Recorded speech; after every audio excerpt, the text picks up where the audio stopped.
Hi everyone. So we're back in Indonesia and we're going to finish off the trip around the Southern Islands. We've done completely the Southern Islands from the east side to the, well, I guess the southern southeastern end of Sumatra. So we're starting now from the middle of Sumatra and we're going to go over back to the west coast again and follow the Rift Valley up. And then we're going to fly into Banda Aceh. And from Banda Aceh we'll then start our next trip out back down, roughly halfway down the northern end of the island, before taking a look at the biggest caldera ever, and it's even bigger than Yellowstone. And yeah, I'm really looking forward to it. It's going to be a wonderful trip. So let's have a quick look at what we're doing. So we're starting in Pekanbaru. And I don't know if you remember from last time, we were in Bukit Tinggi. And there's the footprint shaped lake just there. Zoom in a bit.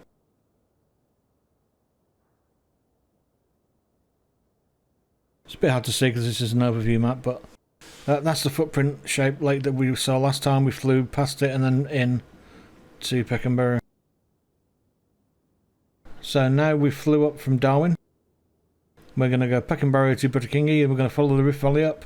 Then it doglegs over and we're going to follow it up and we're going to land at Aek Godang.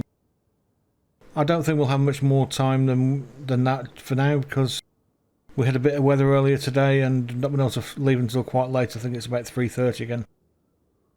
It's a bit strange. The islands are very wet. The weather comes in. The winds seem to come from the northeast and southwest and converge on the islands, so we get this strange situation where the coasts are sort of free of cloud, but inland you get quite a lot of cloud. So we had a lot of rain, and Pekanbaru is right in the middle, so it had a lot of rain.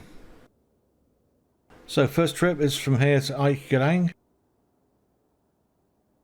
214 miles, so it's roughly an hour and 20 minutes, half an hour. One of the things we've found is that Microsoft Flight Sim has some strange ICAO codes. It looks like they're quite old ones because these got renowned by the Indonesian authorities quite a while ago. They all seem to start with WI, so we're leaving from WIBB and we're going to go to WIME. But if you look on Flight Sim, it's completely different. Okay, let's get started up.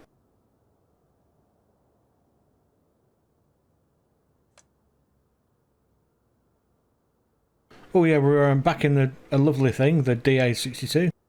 It really has become one of my favourite aircraft, and it's a bit... It looks like it should be faster than it is.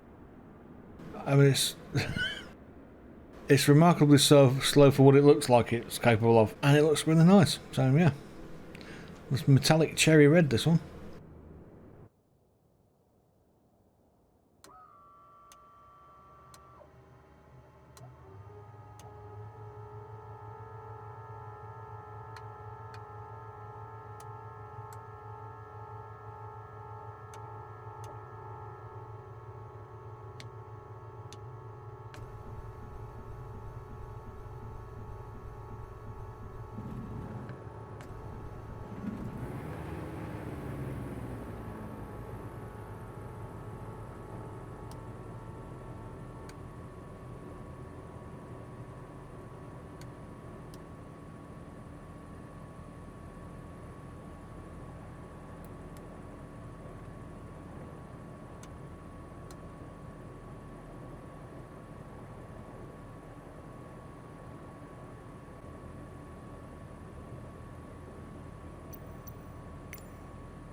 Simpang ground Sumatran 007 with Alpha request taxi for takeoff departing straight out.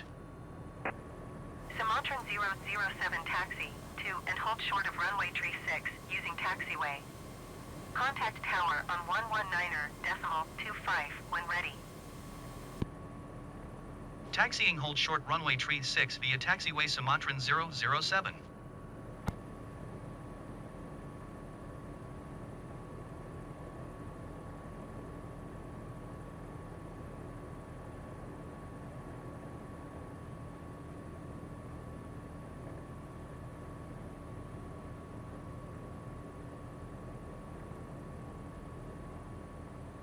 So basically we're going to have to taxi down the runway.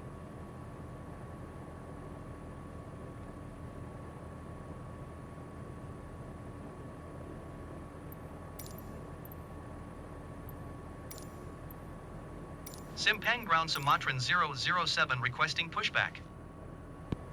Sumatran 007 pushback request accepted.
Simpang Tower Sumatran 007 ready for straight out departure at runway 36. Sumatran 007 QNH to 9er.9er, 2 and com departing straight out approved. Cleared for takeoff runway 36. Cleared for takeoff runway 36 Sumatran 007.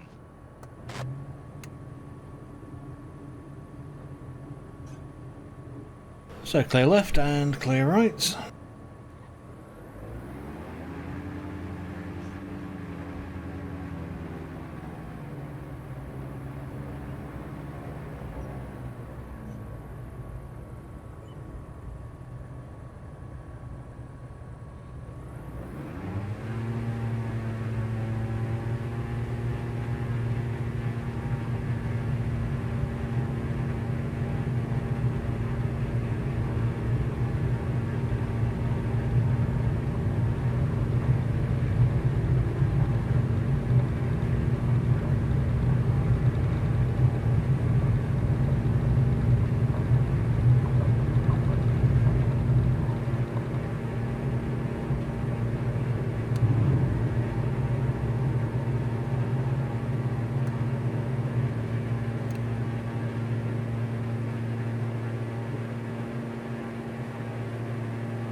Simpang Tower Sumatran 007 frequency change.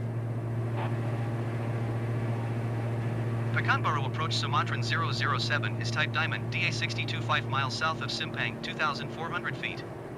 Request clearance to transition Charlie airspace. Sumatran 007 Pekanbaru approach. Squawk 4137.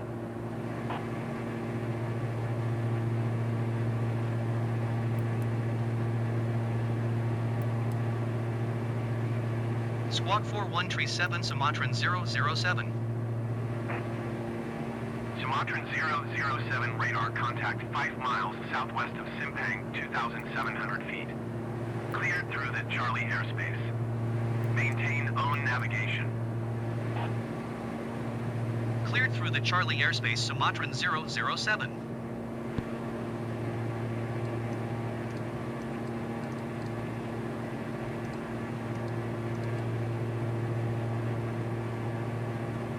Just making sure we do a nice big circle around the airport and the approach. We don't want to run into any other aircraft.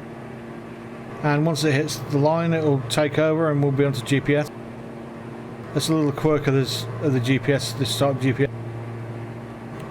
You have to direct it to the GPS track, and once it gets close enough, it'll take over for you. But you have to be within a mile or two of the GPS track. So currently we're on heading, which is the blue tick, or the bug.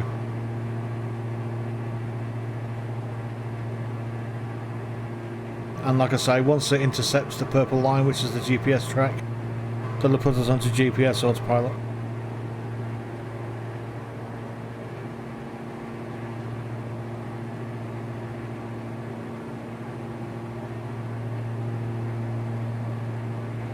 So like I say, we'll next see you once we get close to the Rift Valley.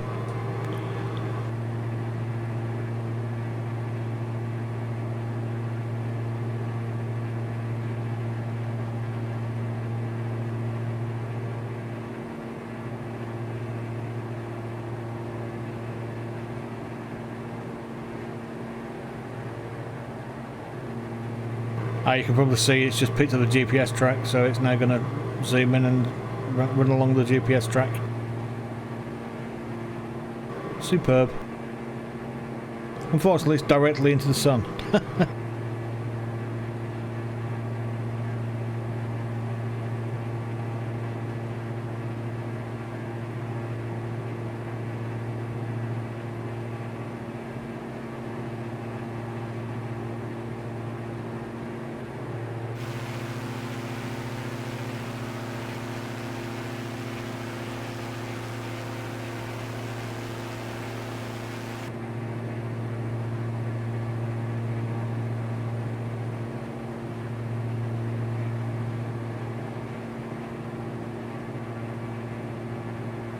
So I guess we need a quick refresher. So I've never remembered from last time, but like I say, we flew this purple route.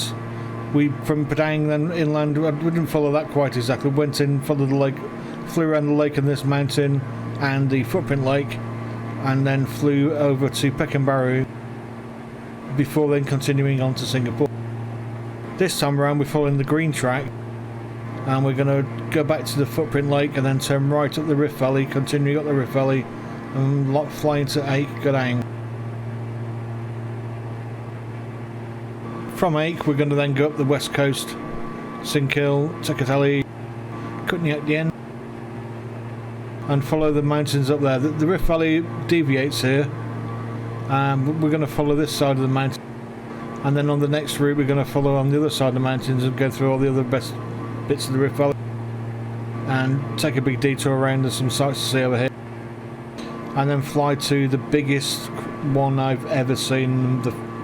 Just save the best for last, definitely. And this is the amazing caldera, Lake Toba, the Toba volcano, which nearly killed everyone on the planet apparently. And then it turned out maybe it didn't, but you know.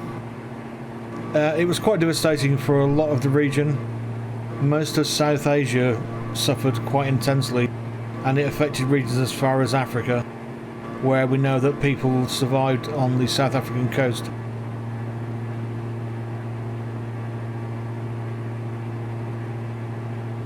But for now, we're just doing this little lake here because we've just got enough time to fly into Aek Godang. So we're going to continue up the Rift Valley and finish off this side before we land at Aek.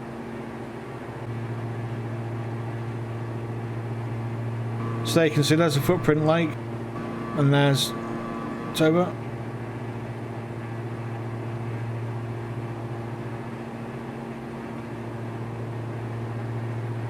And we're going to follow it on this side all the way up.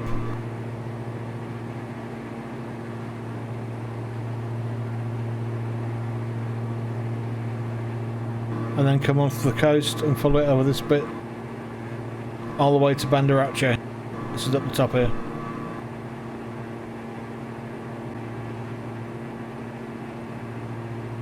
So we're just approaching this ridge of mountains here before we get into the Rift Valley.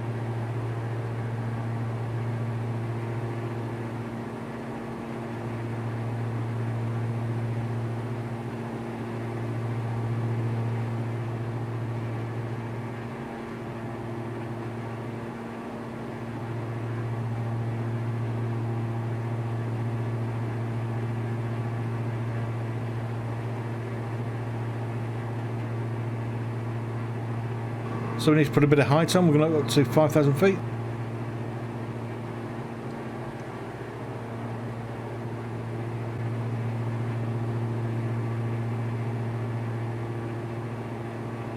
Well, that doesn't look right. That shouldn't be sticking out like that.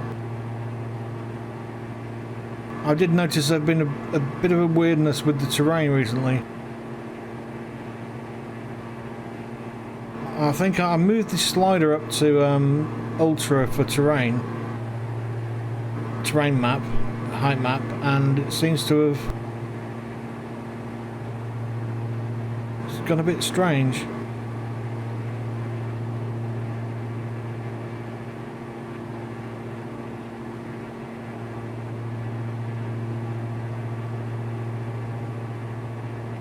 I guess where there were little gaps in its terrain map, it just sort of makes it an estimate, and it, yeah, all sorts of little pointy bits sticking up where they shouldn't be.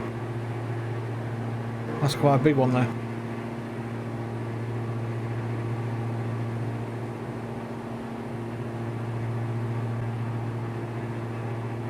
We're following this green line, not the purple one. That purple one's the previous trip. So you should see Mount Sago over on the left.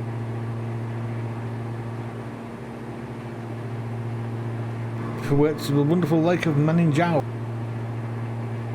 or as I like to call it, Footprint Lake. And it does look like someone's just slapped a massive foot down in the sand at the beach, and then it's filled a bit with water. It's amazing.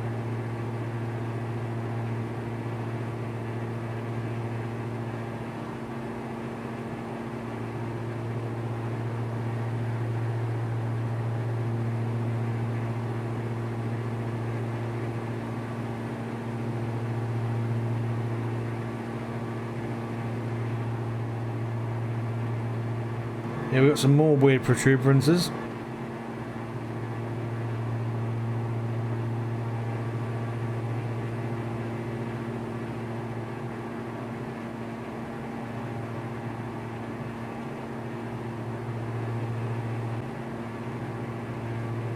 So like you may remember, or you may not, but we've got Mount Merapi, Mount Singgalang and Tandikat.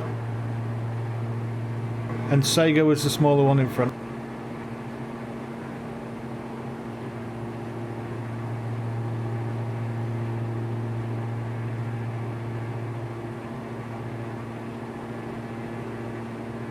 So that's Sago over there to our left side, and then in the distance through the clouds you should see the other two or three.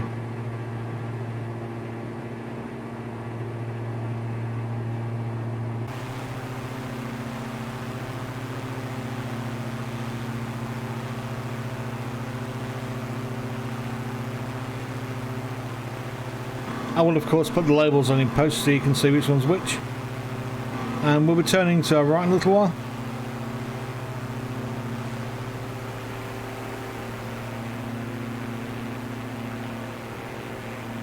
I've got another protuberance. That's a massive one.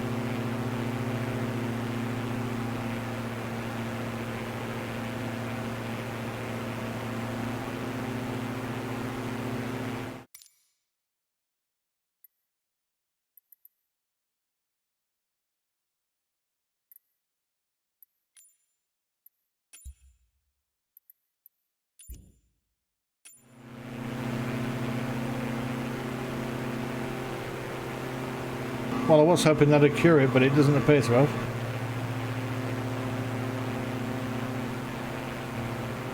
Okay.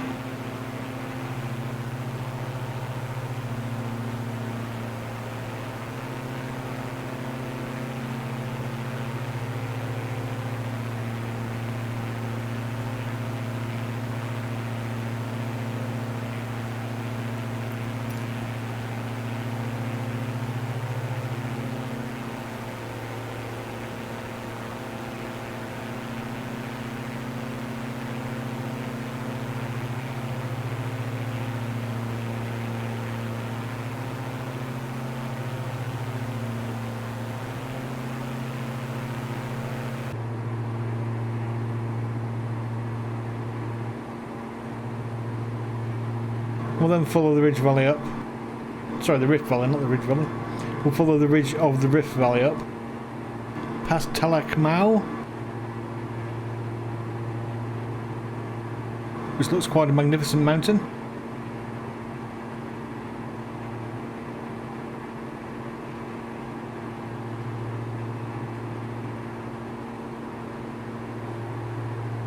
And then where the Rift Valley deviates, we'll take this left-handed fork and follow it up through to the north.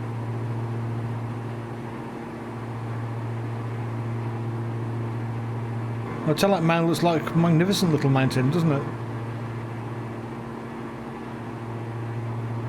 3,000 metres, wow. That's pretty big.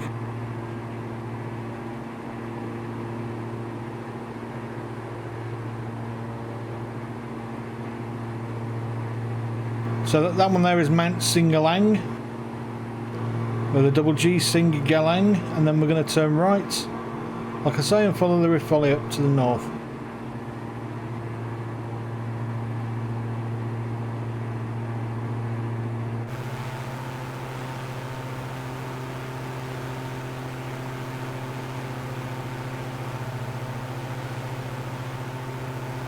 There's a footprint lake ahead of us.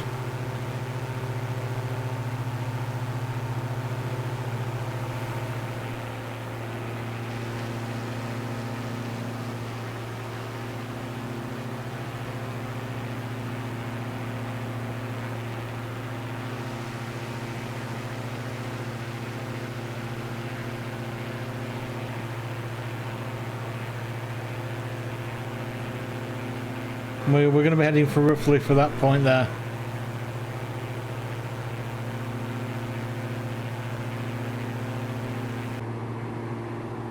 So I flew another little bit of a flight at night just to check out the weather a couple of days ago, and when I got to the airfield there were no lights on it. And I had to use ILS to land, and there were no lights at all. There was a road next to the airfield with some lights. Well, it was an airport, an international airport. For some reason it seems that the sim hadn't put any lights on that particular airport. So all there were a couple of lights around part of, not even all of, but part of the terminal. But the runway, the taxiway, the parking bays on the runway side, complete and utter darkness. There's just nothing at all. And it was pitch black. I didn't actually see the ground until I got about 80 feet above the ground. By which point I realised that the ILS, yes, it had sort of brought me in correctly.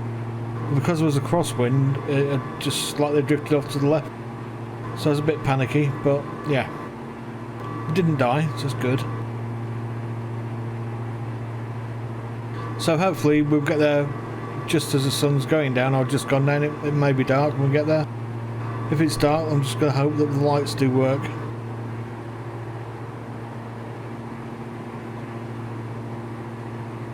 So as you can see, we've turned right.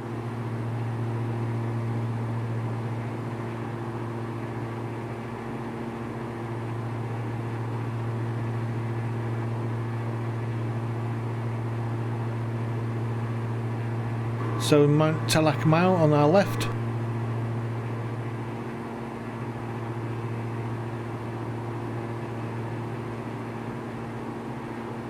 And the Rift Valley below us, and the ridge of the Rift where it's been pushed up on our right hand side.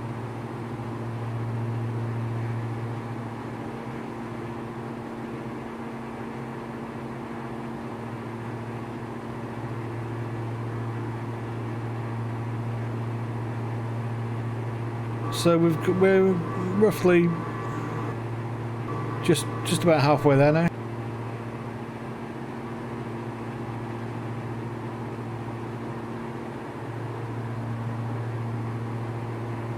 I'm just going to read ahead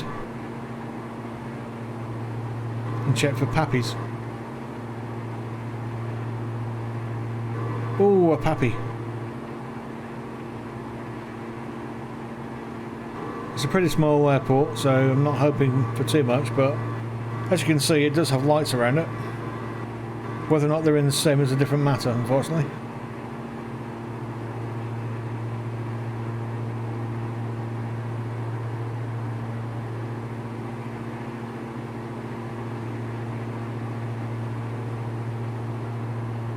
Then tomorrow we'll start our journey proper. We'll fly all the way up to Banda Aceh. We've got a few stops to make on the way, as usual. And yeah, I'll just try and have some fun looking at some volcanoes.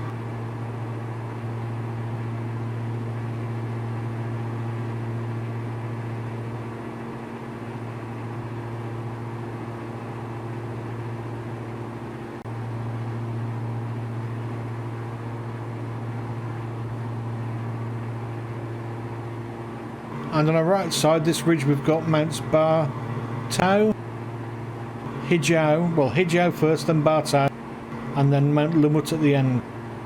Of course, I will once again put them in post.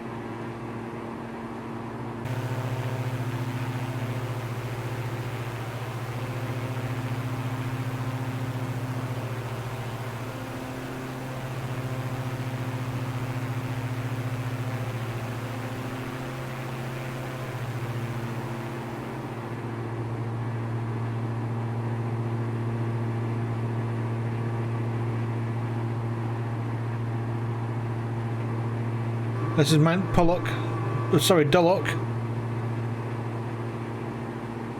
Pontas on our left side. And we're just going to turn right now and follow the rift valley up once more.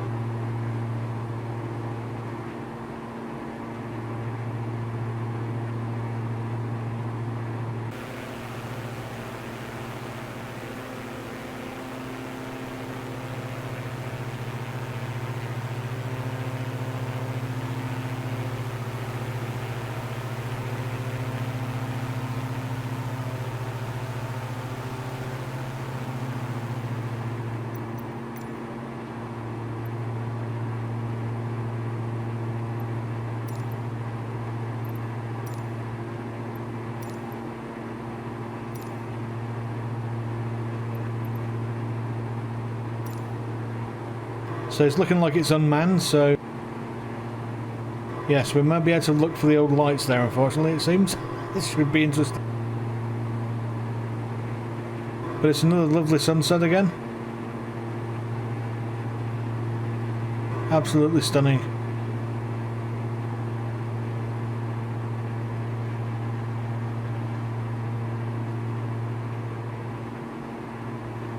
Just all this cotton candy everywhere. Beautiful.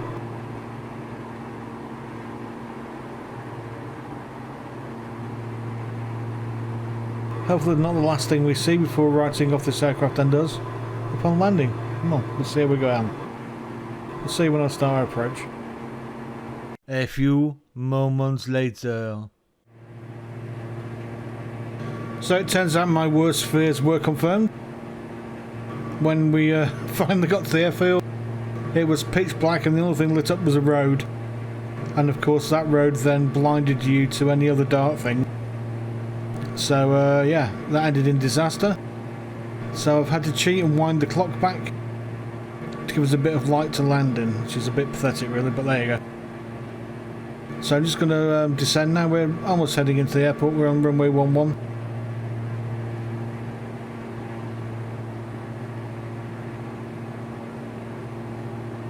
Whiskey India Mike Echo traffic Sumatran 007 3 miles southwest 2,800 feet inbound to land runway 11.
Whiskey India Mike Echo traffic Sumatran 007 is clear of the runway.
Well, it was a bit of a nightmare, but we're down and we're okay, so that's good. Like I say, I did have to cheat a bit because of the complete lack of any lights anywhere on this airfield.